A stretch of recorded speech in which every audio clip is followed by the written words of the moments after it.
So we're 2 games into this series between the Bucks and the Pacers. Game 3 is tonight, and boy, the Bucks just look like shit, don't they? Yeah, the Pacers are just running them off the court. Brook Lopez getting caught in pick and rolls. It's been ugly so far for the Bucks.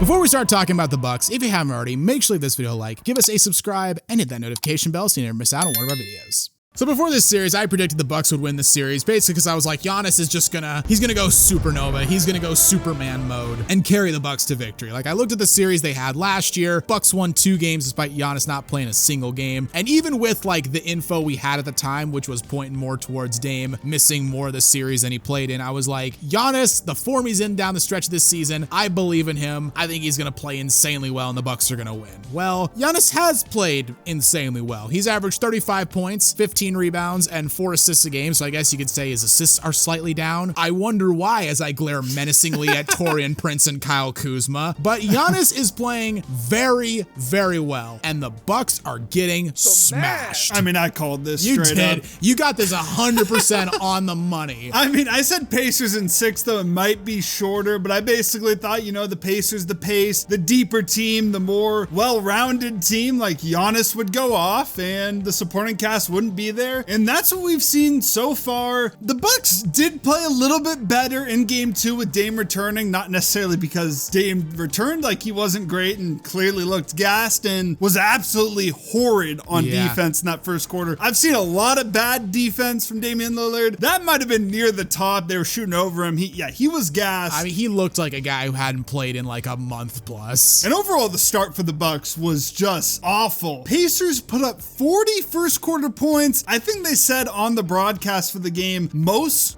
points ever in a playoff quarter by the Pacers. They were hitting everything. Not just a first quarter, a playoff quarter period. Yeah, the Bucks, they did claw back near the end of the game. Bobby Portis was incredible. Hit that 1-3 to get it down to 2, and it was like, okay, maybe the Bucks have a chance. Can they, you know, come back and claw this away? They couldn't. Pacers hold on immediately. I remember there was like a miscommunication on a switch, I think it was, and a wide open 3-pointer, just like a fitting way to end the game. And like we said, Dame wasn't good. Again, we got Tyrese Halliburton and him going at it. It's not looking good for the Bucks headed back to Milwaukee. No, I mean, they're not fully out of this series. I mean, it doesn't look good, like you say, and I gotta hang on to the one thing that everyone basically brings up when the Bucks aren't playing well in the playoffs, which is, well, they did lose the first 2 games of the 2021 finals, right? And then they won 4 straight and won the championship. That's like ancient history at this point, but I'm gonna hold on to it because it's like the last little bit of copium I've got. Realistically, tonight is their last gasp. Like, they're not coming back from 3-0. They've got to make some kind of tactical change. Like, Doc keeps trotting out this lineup of Taurean Prince, Kyle Kuzma, Giannis, and Brook Lopez. You know, this team of all guys who are like 6'7" plus. So you got the size advantage, sure. Just the other team wants to fucking run up and down the court all day long. I get it, you're tall, but you're killing you in transition, Doc. What are you doing? And personally, like, it's tough to find an adjustment looking at the roster. Like, the roster's just not good. Yeah. I would maybe go with the lineup they had at the end of game 2 that went on that run, bring Brook Lopez off the bench, maybe. I don't know, but there's not much they can do. We're also not being paid $11 million a year to figure out the answer. Exactly. That's on you, Glenn. One of the highest paid coaches in the NBA. Remember, he got that like 4-year deal, I think it was. Better find out something here soon, or he might be heading back to ESPN. Yeah, and like, let's say the wins don't change for the Bucks and they end up going down the first round for the 3rd straight season. I mean, what the fuck happens at that point? Naturally, the conversation's going to turn to Giannis and his future, and on some level, I hate this because as a fellow fan of a small market, it's so frustrating when the conversation around your star is just, oh, when's he going to leave for, you know, a bigger market? Like, a couple months ago, Giannis said in an interview with reporters that he basically was never going to request a trade. Now, obviously, he's an athlete. Take it with a pinch of salt, but he said it in an interview. Like,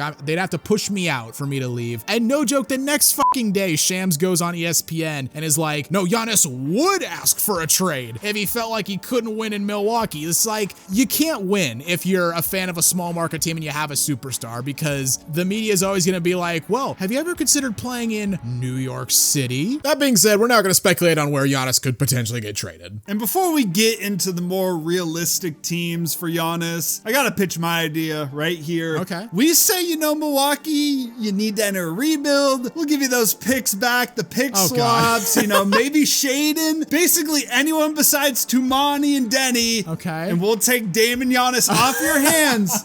They need to stay as a duo, but bring them to Portland, have a better supporting cast. Well, because it's going so well in Milwaukee right now. Let's try to run it back when they're 2 years older. Say Giannis does decide he wants to leave. Like, where's he gonna go? He can't be a free agent anytime soon. He's got a minimum 2 years left on his deal. And like, whatever team trades for him, the Bucks are gonna ask for a haul probably on par or greater than what the Nets got for Kevin Durant. And remember, the Nets got Mikal Bridges, Cam Johnson, 4 picks and a pick swap. Milwaukee's gonna be looking for that or more. So, some of the teams I've heard, floated out by the media, the Brooklyn Nets. Yeah, because Milwaukee's unstable. Let's try Brooklyn. Yeah, they're the picture of stability in the NBA. I don't get this whatsoever, because it's like, oh, you're on the Bucks. You have no supporting cast. It's you and Dame. Well, it's at least better than you and D'Lo. Right. No supporting cast. Yeah, why would he go there? If the Nets trade for him, like Claxton's gone, Cam Johnson's gone, any remaining draft capital you have is gone. Like, it's gonna be you and D'Lo and nothing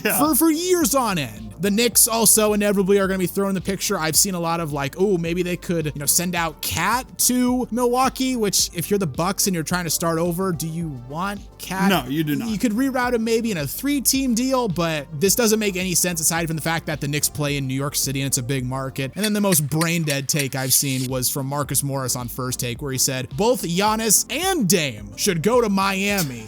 Again, how? How does this work? How do they both get to Miami at the end of this season? I mean, the other thing is, like, this isn't Miami. Miami's not the team to send out 6 first-round picks and swaps. Like, that's just not going to happen. Now let's talk about the teams that make a little bit more sense, at least logistically. First team, you got to mention it, OKC. They got the young players. They got the treasure trove of picks, and it's like an obvious destination because of that. The only real problem is OKC's too good. Like, unless they fail to make the conference finals again, which, maybe the Nuggets or the Clippers, that's going to be a tough series. But with the way OKC's playing, I don't think that's going to happen. You just won 68 games. Like, even if you do go out in the second round, like say it's a tough series, I don't know if they would blow up the team just like that. I feel like they'd make like a different move, because the whole, again, you're probably going to have to give up like Chet, Hartenstein to make the money work, a lot of picks. Like, they have it to spend, but I don't see it happening. Yeah, Houston's another option that, young players and picks. They don't have as much as Oklahoma City, but I think they would also be more inclined to make the trade than Oklahoma City because they're not as close to a championship. If you could keep 2 of Jalen Green, Sengun, and Amen Thompson, and maybe send out some guys to make the money work, send out some picks. It's not the worst package for Milwaukee. I don't think they'd go for it, but that's another option. The Spurs are an interesting candidate, especially if you could keep De'Aaron Fox. You have a big 3 of Fox, Giannis, and Wemby. I mean, that's an unbelievable defensive front court. But again, like, this is the problem with trading Giannis, or a player like Giannis, is he's so valuable that any package that you could put together doesn't seem like it's remotely close to enough value. And I know when you trade a superstar, you rarely ever get equal value. In fact, you almost always don't get equal value. But again, this is like trying to say, like, what would you trade for like LeBron James in his prime? Like, it's you can't even really think about it because it's something that is so unbelievable, unless I guess your name is Nico Harrison maybe, and you're just a dumbass. But Nico's the exception, not the rule. So any team that trades for Giannis, again, unless they're Oklahoma City and they just have mountains of everything to spend in terms of young players and picks, like, you're gonna gut your entire roster, basically everything you have, to bring in this guy, and he's gonna be in the exact same situation he's in Milwaukee. Yeah, the more likely scenario is maybe Dame gets traded. Obviously, the move that needs to happen is firing Doc. Yeah. But even firing Doc, I don't think fixes the issue. I mean, it doesn't fix the issue. It doesn't, but you could replace him with a hamster running on one of those wheels and they'd have more success. But yeah, trading Dame, like, the only problem with that is, like, what team would trade for Dame? You look at the Supermax Supermax contract. It's huge. I know it's coming up, like we're getting to the point where it's going to be over soon, but like at Dame's age, his availability, there's a very few amount of teams, and just to make the money work, that would trade for Dame. I mean, Greg Swartz pointed the idea, like maybe the Magic are terrible on offense. They can't shoot the basketball. You bring in Dame, surround him with defenders. There is some logic there, but then you look at a potential package, maybe like Jalen Suggs, Wendell Carter Jr., Anthony Black, and a first, given Dame's, like we mentioned, the contract, the age. I don't think that's worth it. Yeah, I mean, if I'm the Bucks, that's like the kind of package I'm pursuing, because, you know, you get younger, you get better on defense, you get more athletic, you get deeper. Like, that's what I'm looking for if I'm trading Dame. But I'm with you. If I'm the Magic, I think it's too much. And especially from the Magic's perspective, they just inked Suggs to a new extension, so they clearly value him. I don't think they're in any hurry to try to trade him for anything, even if it does kind of make some sense from their side. So, I mean, obviously, with the benefit of hindsight, it looks like the trade wasn't the correct move. We made a video about this not too long ago where we discuss it. I will say, from the Bucks' perspective, I will give them this credit. At the very least, they went for it. And, you know, this is the Blazer fan in me seeping out again. As a fan of a team that had Dame for basically a decade and never once took like any kind of significant risk to put a star around him, I would rather be the team that goes for it and it doesn't work out than have never tried anything at all. I'll give the Bucks credit. They tried something. It doesn't look like it's going to work out. That happens. It's okay. I'm still holding out hope, though, that this isn't the end for Dame and Giannis. Tonight, it could be their last stand, and personally, I'm really looking forward to how they respond. That's the video, guys. What do you expect from the Bucks tonight? I'd love to hear what you have to say in the comments down below. If you enjoyed the video, consider leaving it a like, as it really does help us out. And while you're here, why not check out some of our other videos as well? And don't forget to subscribe to Synthetic Sports.